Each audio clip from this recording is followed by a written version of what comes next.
we're going to be speaking to the wonderful Kelly Bowen, and she is going to be talking to you, everyone here, in particular business owners. But if you're not a business owner, I want you to really listen to what Kelly is saying, because she is the director of Lifestyle Oz, Finance Oz Australia, and her journey into finance was not a right time, right place type of thing, situation. It was a deliberate path. It was not a deliberate path. Her passion for finance and what is now Lifestyle Finance Oz didn't come till much later. It was when she realised that she could use personal loan finance to create mass impact in the world by aligning with some of the most influential thought leaders of our time, that she was helping them to get paid in full from day one. And this is so important for the people that were using their services and also for the people running those programs. And this was a turning point for her and for the coaching industry, for her as well, and for Lifestyle Finance's own focus, because it became about using personal loan finance to fund education and personal development programs. So how important is this, so that when you want to do a program, there is an option for you out there?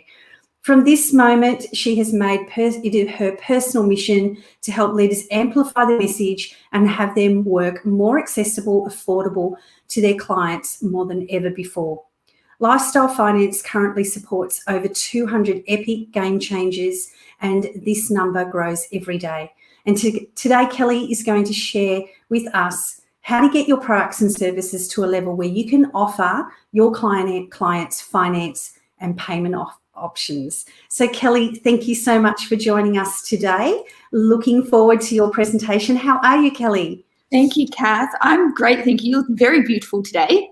Thank you. I appreciate that. Really? I'm rocking, and I hope our viewers understand this, that no hairdressers at the moment in Sydney. I don't know where you are, Kelly. I'm in Melbourne. I'm starting to get the grey bits come through. Yes. So we're all going to be really kind to each other because we've all got COVID hair. Yeah, I actually really like the last bit of what Laura was talking about the life-work balance, and that trying to have it all. When you go after it all, you have nothing. Because I went through a similar thing, and that's how I got my couple of grey hairs with adrenal burnout. So I really was resonating with her mission, and not her mission, her message, and how important it is to really honour self first and to have that centered focus. Yes, absolutely. And everyone, the viewers today, if you've just arrived, I notice a few people who have just logged in. Welcome, welcome, welcome. We have the wonderful Kelly Bowen. She is going to speak now. And if you want to comment, please go to the comments in Facebook and pop your comments up there, and any questions that you've got as well. All right, Kelly, I'm going to leave you to it. Thank you so much for joining us. Matt. My pleasure. Hello, beautiful souls. I guess I really want to start by acknowledging you all for being here on a Sunday. You could be anywhere in the world, and Sunday's usually a sacred day, particularly a family day, but you're here and you're present, and you're willing to learn a few things to really bring in that work-life balance, because honestly, hand on heart, it is a never-ending scale where you're constantly tweaking and adjusting and trying to find that balance. So I hope what I've got to share, whether you are currently in business or you're not in business and you do have some kind of a relationship with finance, whether it be you've got credit cards, personal loans, car loans, mortgages, whatever it is, I can help bring a little bit of light to the subject. Never in a million years did I think that I was going to be the poster pinup child for talking about finance. I was never passionate about finance. I didn't really like finance. I accidentally ended up there. I have always been a coach. I love the coaching industry. It was a total accident, as Kath mentioned before. I was actually a broke health coach. I was a couple of years into my business. I had a 12-month mastermind, program product that I was using, and I was really struggling with it. I was struggling with it for two reasons, and one was having people pay to work with me upfront in full, or if they were on payment plans, getting them to commit to the payment plan and really honor the payment plan. And that's where I sort of realized that, you know, one of the hardest bits when you're starting your coaching business is really getting some runs on the board and getting your, I guess, your tuition fees up front. And at the time when I was struggling with this and sort of living so much week to week, because some weeks you'd have great weeks and other weeks you'd have really average weeks, and it's just kind of like how it is at the beginning. Anyway, my best friend, she had a finance brokerage, and she was like, you know, why don't you do what I did? Come work in my brokerage. I will teach you everything you need to know about finance. Worst case scenario, if it doesn't work out, then you've got you've got something to fall back on. Finance makes you very easily employable. And, you know, best case scenario, you do exactly what I did. And she had built her business coaching business while she was doing finance, and she'd moved out of it, and she was sort of like wanting to put me in the same thing and give me the same opportunity. However, what happened from there was something I guess I didn't expect. And a couple of years into it, I was enjoying finance. My coaching business was doing a little bit better. And then we realized we could actually use personal loan finance to finance coaching products. And it was at that moment I realized and I saw the opportunity of it, because there was nobody offering this to coaches. And this is where, for the first time ever, you can have the education you need at a price that's really affordable. Whereas, you know, when we think about it, we're all very comfortable with thinking of the idea that it's okay to go to university, and it's okay to go to university for 4 years. And, you know, depending upon the course that you're doing, you could walk out of there with a HECS debt of anywhere between 20 to 30. And if you're doing a medical degree, like that's somewhere up around $50,000 that you then have to pay back with your tax. And depending upon what it was that you studied and whether you actually finish coming out of there passionate about what you learned, you may have a big debt for something or a field you may never go into. And so with this, when we realized that we could put personal loan finance behind coaching products, it's like, wow, we can finally help people get the education they need at a price point they can afford. And you can literally now change your life for $20 a week. Like there's no more, I can't afford it, when you get a little bit clever with how you create affording it.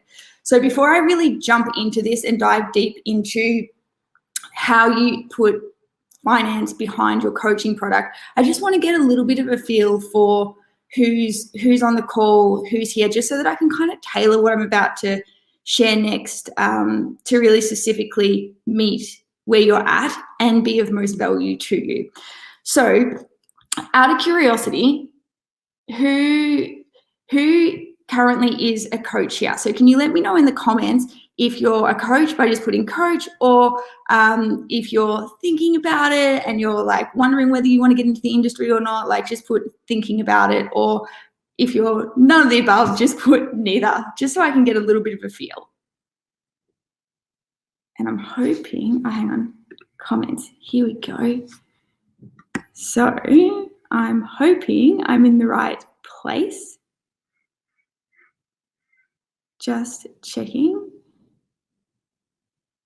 Okay, cool. So we've got one coach. Not quite sure if there's a time delay. Neither. Okay, cool. Coach, yeah, awesome.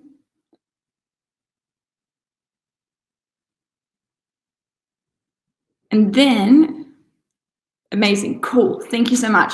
So then my next question is, so for those of you that are currently coaches, are you full-time in your coaching business, or are you still in that transition where you're transitioning out of your 9-to-5 into your coaching business?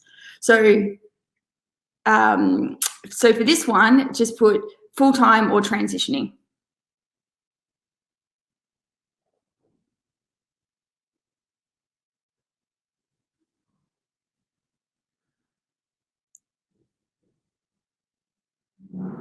Waiting.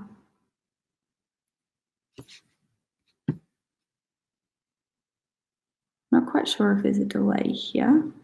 Cool, full-time. Brilliant. Transitioning. Okay, cool. And my final question, transitioning. Okay, perfect. For those of you that are sort of like in the transitioning space, and I think you're really going to love what comes next.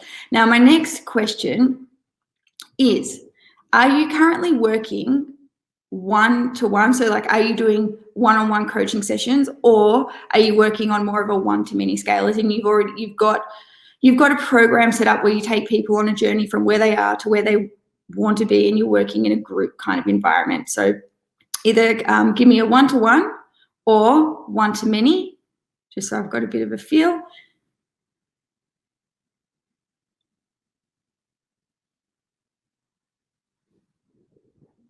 Cool, one-to-one. Both, great.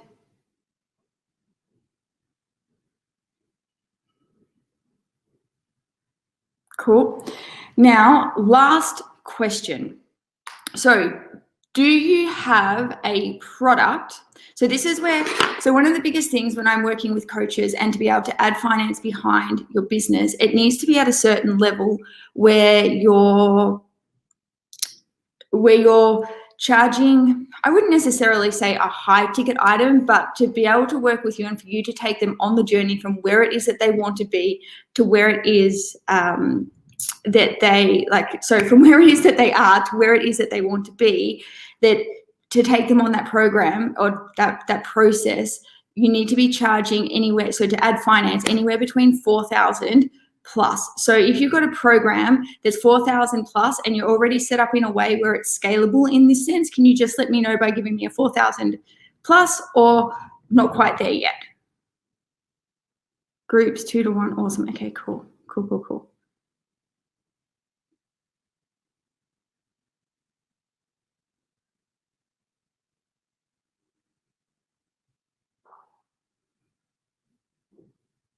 Waiting for the delay.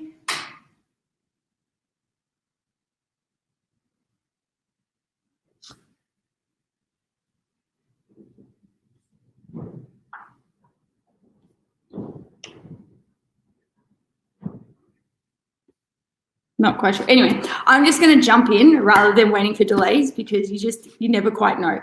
So I'm going to assume, just because I haven't, that question, not quite sure whether it came through or not. So one of the things to be able to add finance to your business and to be able to scale and really take advantage of this, because when you add finance to your coaching business, it's literally like putting rocket fuel into your business, because you start getting paid in full from day one up front. And what that means for you is that you're able to continue to invest in your own education, you're able to scale your business, you're able to get the VAs and to be able to build it and really serve and create the impact that you were here to create.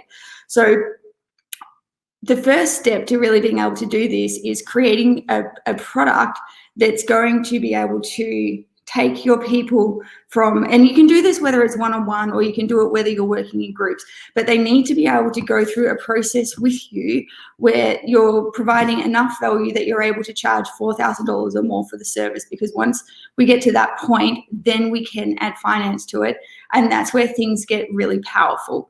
So if your business isn't quite at that level yet, I would suggest having a look at what you can put together that's going to take your person on that journey, and you can build out a product that's got that level of value.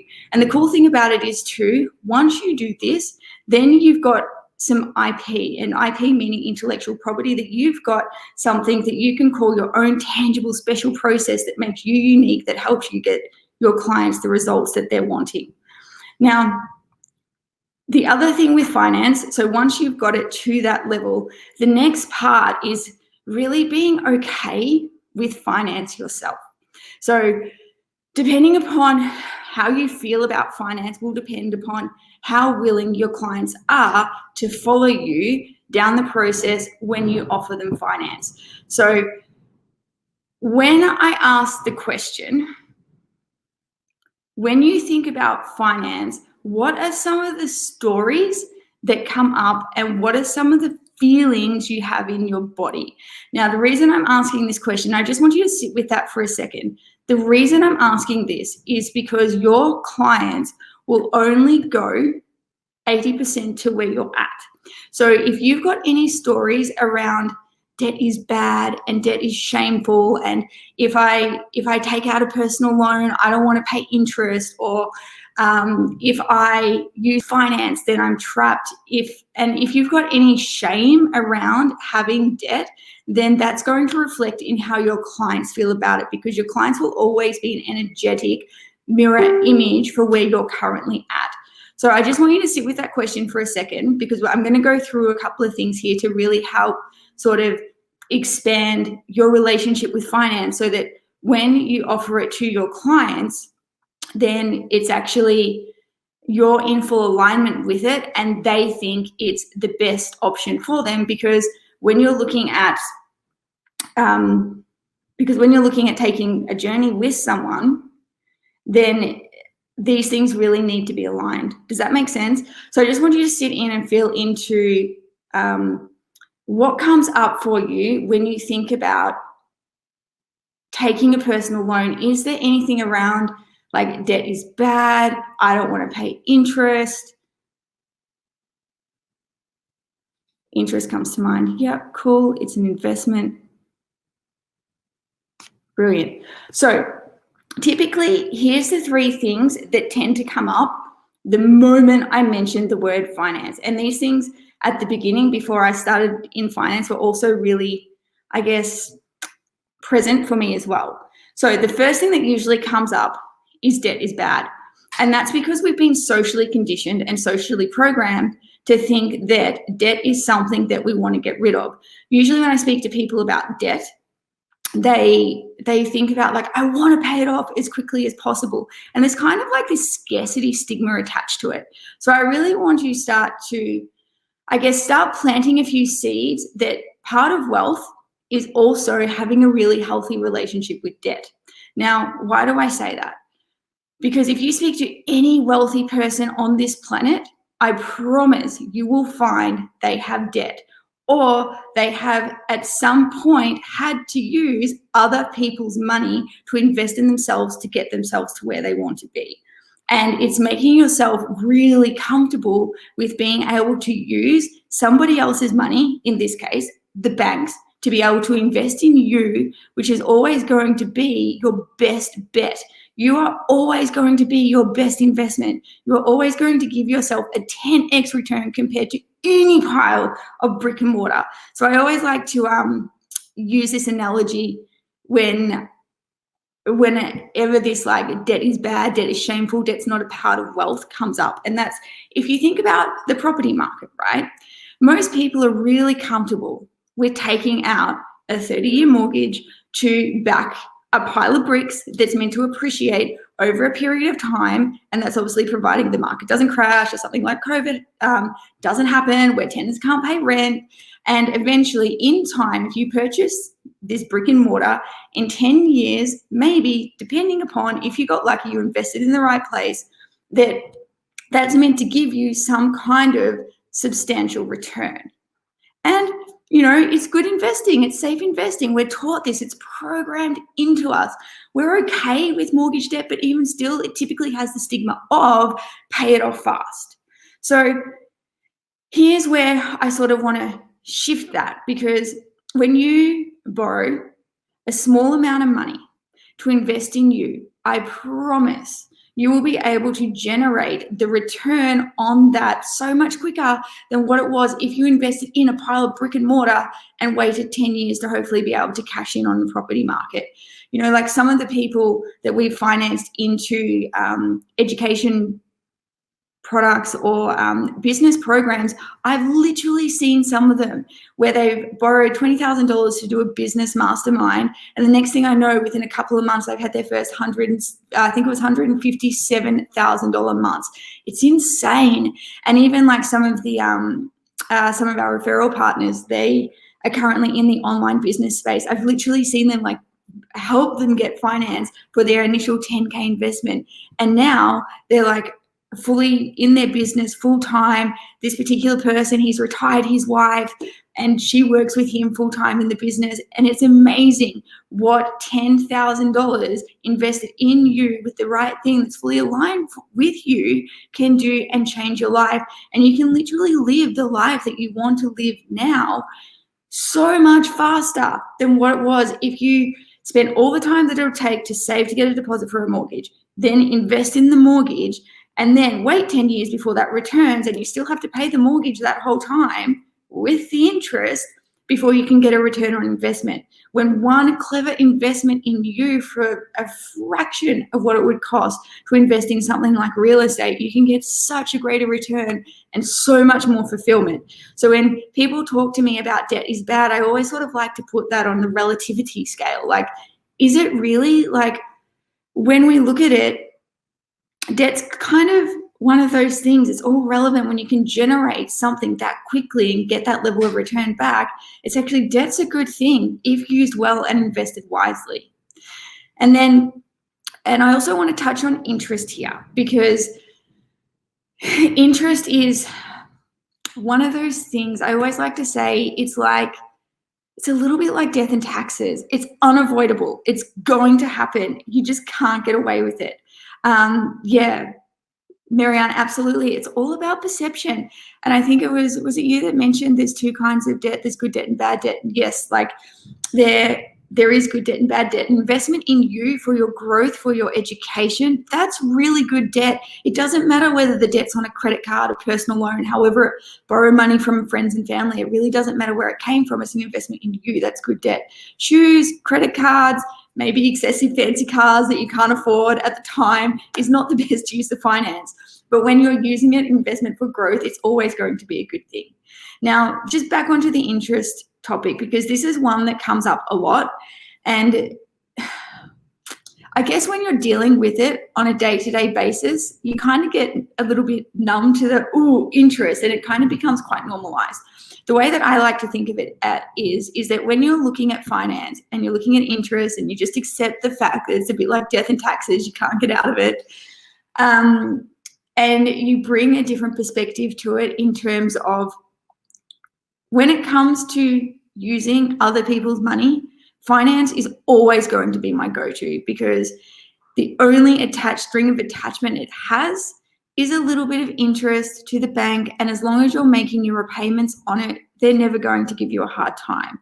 Now, in terms of other people's money, there's lots of different other people's money. You could go, you know what, but I could borrow it from my family and I don't have to pay any interest, which is great. But with friends and family, there's always a thing called emotional interest. I don't know if you've ever bumped up against it. It happens when you borrowed some money off a loving friend and family member who's invested in you and your dreams and backed you, but you haven't quite paid them back, and you've had a really big year and you worked really hard and you need a holiday, but you still owe them money, and they see you off on a holiday and go, hey, do you really think you should be taking that holiday when you still owe me X amount of dollars? And that, my friends, is emotional guilt. It's in the fine print of that invisible contract you sign when you borrow money from friends and family.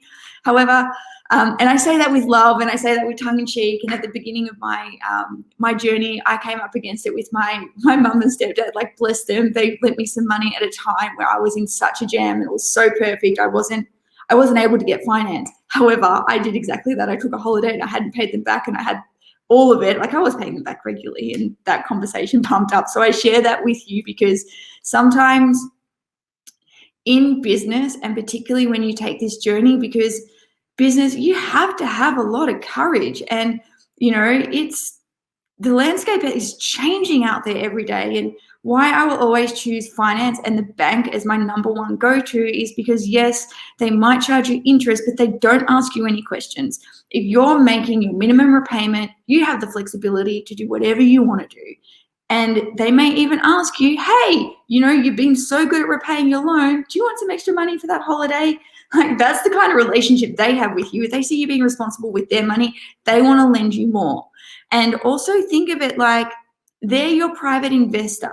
So most times when you get an investor, they either want part of your business or they want control of your business, whereas the bank, the only thing they want is a small amount of interest return on for the amount of money they lent you. And as long as you pay that back, like, I think that's a pretty good deal. It's pretty no strings attached. And most loans these days, the rates on them are so cheap. Like, we're financing some things and these are personal loans. They're starting at 5.99%, going anywhere up to 13.99%. Above that, then obviously we're looking at there may be some issues with your credit file.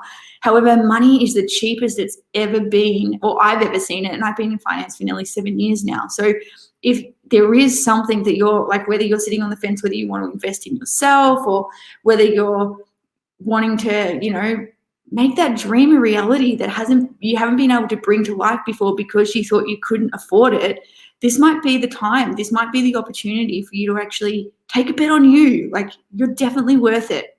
And, like, finance is support money. And when we have this kind of relationship with it, it really changes things. And remember too, with the bank, they only want interest on the money that you borrowed them for as long as you borrowed it. So even if you've taken a 5-year loan, but because you've got your teeth like stuck into that course or that business that you've started and it's going well and you want to pay it out before that 5-year term or 3-year term, if you pay it out in 6 months, you only pay interest for that time. So you only pay interest for the 6 months or the 12 months or however long you had the loan.